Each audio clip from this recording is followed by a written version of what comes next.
Hej venpartner. Pernille og jeg vi har lavet en video til jer i dag, og det har vi gjort, fordi at nu er vi klar til at annoncere målene for forretningsgørelse.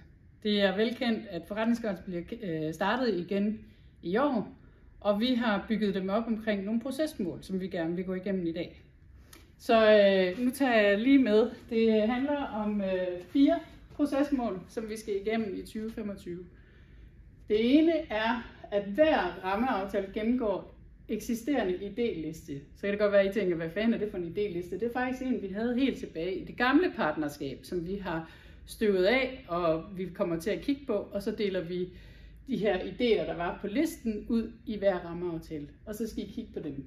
Den har Pernille og jeg påtaget os den opgave, at vi laver prioriteringen, eller vi laver listen til jer, så den er lige til at gå til.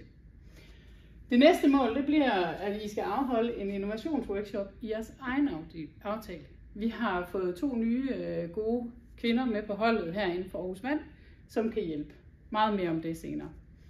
Så skal I deltage i bøvleknuserdag. Så kan det være, at I tænker, hvad fanden er bøvleknuserdag? Lige for at det siger sig selv. Men vi vil gerne se på bøvlerne, og så prøve at se, om vi kan knuse dem på en dag. Vi lover, at det bliver meget projektnært. Det sidste mål, det er, at der skal screenes igennem for nye idéer. Det kan være fra workshop, som vi jo skal på lige om lidt. Det kan være fra idélisten, eller en idéliste, I har til at lægge i jeres rammeaftale.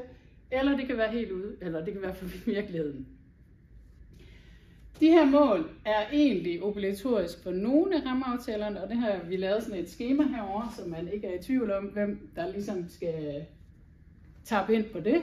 Så det er R1, R2, R3, R4, E1, E2, E3 og E4.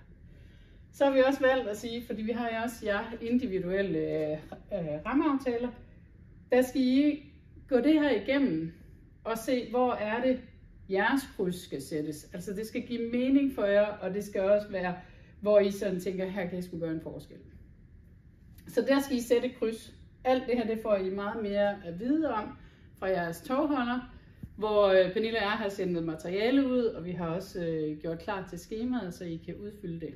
Så vi tænkte bare, at det var nemmere på en video ligesom at tage jer det igennem, men det her det er faktisk målene for 2025. Det glæder vi os til at komme i gang med.